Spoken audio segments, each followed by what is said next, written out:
Little House on the Prairie. Camp on the High Prairie. Pa made camp as usual. First, he unhitched and unharnessed Pet and Patty, and he put them on their picket lines. Picket lines were long ropes fastened to iron pegs driven into the ground. The pegs were called picket pins. When horses were on picket lines, they could eat all the grass that the long ropes would let them reach. But when Pet and Patty were put on them, the first thing that they did was to lie down and roll back and forth and over. They rolled till the feeling of the harness was all gone from their backs. While Pet and Patty were rolling, Pa pulled all the grass from a large round space of ground. There was old dead grass at the roots of the green grass, and Pa would take no chance of setting the prairie on fire. If fire once started in that dry undergrass, it would sweep that whole country bare and black. Pa said, "Best be on the safe side. It saves trouble in the end." When the space was clear of grass, Pa laid a handful of dry grass in its center. From the creek bottoms he brought an armful of twigs and dead wood. He laid small twigs and larger twigs, and then the wood on the handful of dry grass, and he lighted the grass. The fire crackled merrily inside the ring of bare ground that it couldn't get out of. Then Pa brought water from the creek, while Mary and Laura helped Ma get supper. Ma measured coffee beans into the coffee mill, and Mary ground them. Laura filled the coffee pot with the water Pa brought, and Ma set the pot in the coals. She set the iron bake oven in the coals too. While it heated, she mixed cornmeal and salt with water and patted it into little cakes. She greased the bake oven with the pork rind, laid the cornmeal cakes in it, and put it on the iron cover. Then Pa raked more coals over the cover, while Ma sliced fat salt pork. She fried the slices in the iron spider.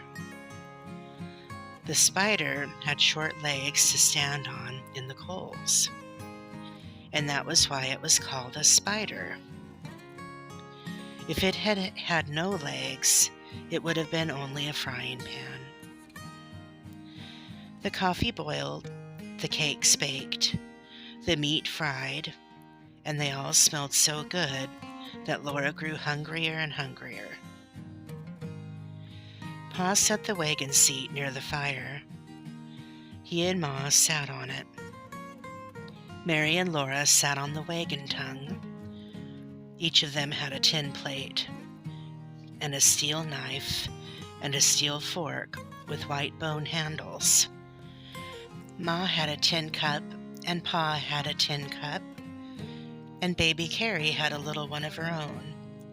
But Mary and Laura had to share their tin cup. They drank water. They could not drink coffee until they grew up. While they were eating supper, the purple shadows closed around the campfire. The vast prairie was dark and still. Only the wind moved stealthily through the grass, and the large, low stars hung glittering from the great sky. The campfire was cozy in the big, chill darkness. The slices of pork were crisp and fat. The corn cakes were good. In the dark beyond the wagon, Pet and Patty were eating too. They bit off bites of grass with sharply crunching sounds. "We'll camp here a day or two," said Pa. "Maybe we'll stay here. There's good land, timber in the bottoms, plenty of game, everything a man could want. What do you say, Carolyn?" "We might go farther and far worse," Ma replied. Anyway, I'll look around tomorrow, Pa said. I'll take my gun and get us some good fresh meat. He lighted his pipe with a hot coal and stretched out his legs comfortably. The warm brown smell of tobacco smoke mixed with the warmth of the fire. Mary yawned and slid off the wagon tongue to sit on the grass. Laura yawned too. Ma quickly washed the tin plates.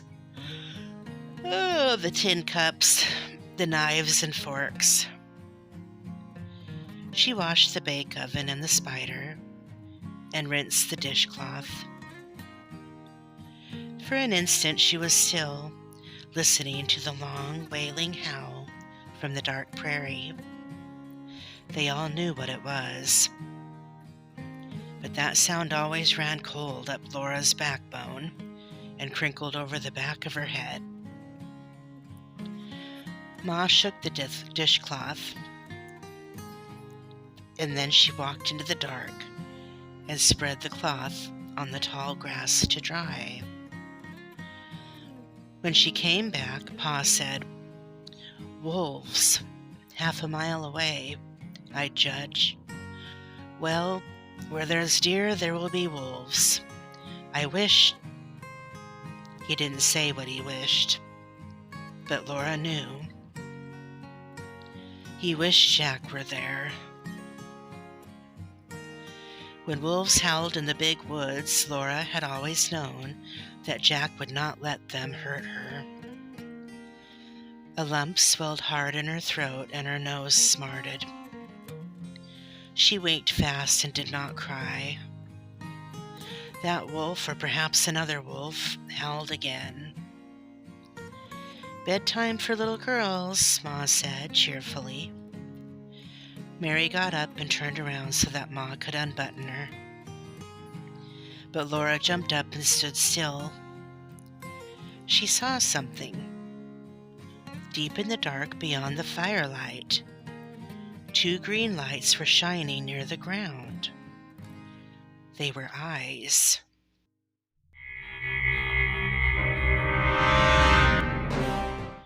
Cold ran up Laura's backbone. Her scalp crinkled. Her hair stood up. The green lights moved.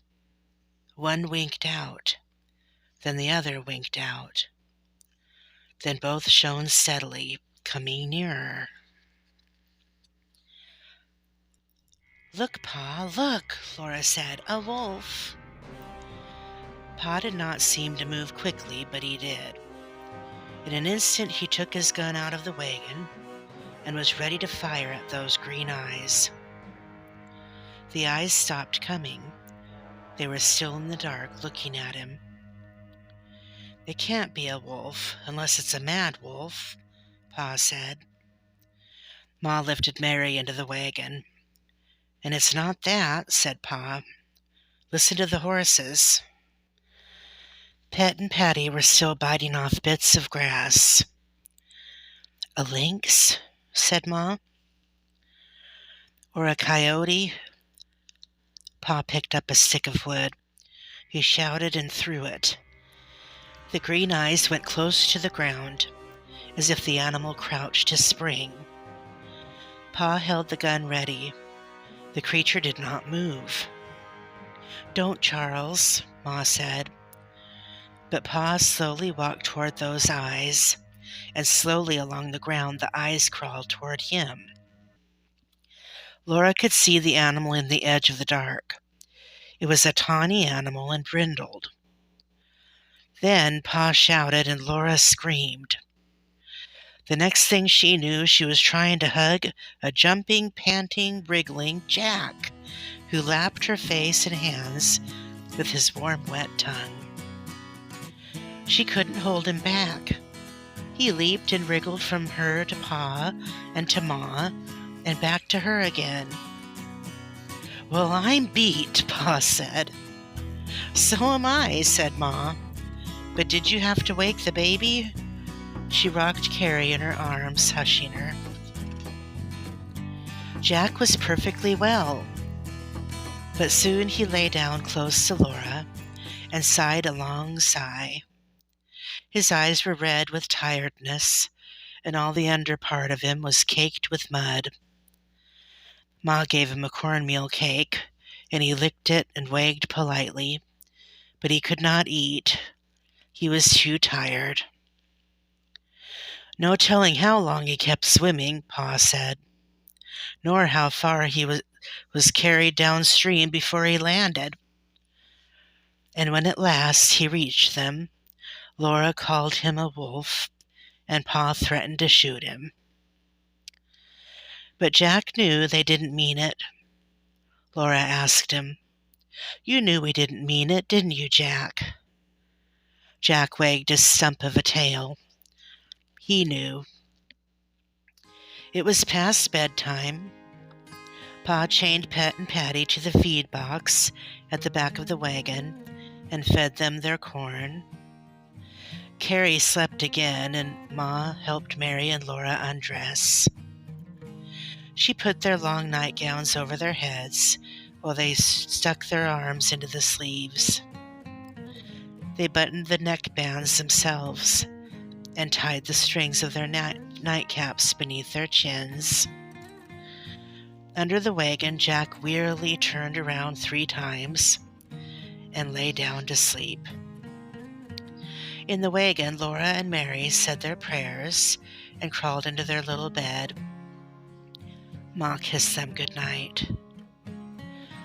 On the other side of the canvas, Pet and Patty were eating their corn.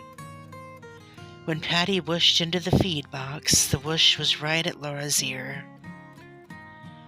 There were little scurrying sounds in the grass. In the trees by the creek, an owl called, "Hoo, hoo, hoo."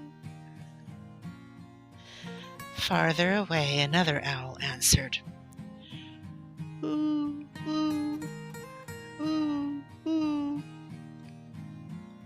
Far away on the prairie, the wolves howled, and under the wagon, Jack growled low in his chest. In the wagon, everything was safe and snug. Thickly in front of the open wagon top hung the large, glittering stars. Pa could reach them, Laura thought. She wished he would pick the largest one from the thread on which it hung from the sky and give it to her. She was wide awake. She was not sleepy at all, but suddenly she was very much surprised. The large star winked at her. Then she was waking up next morning.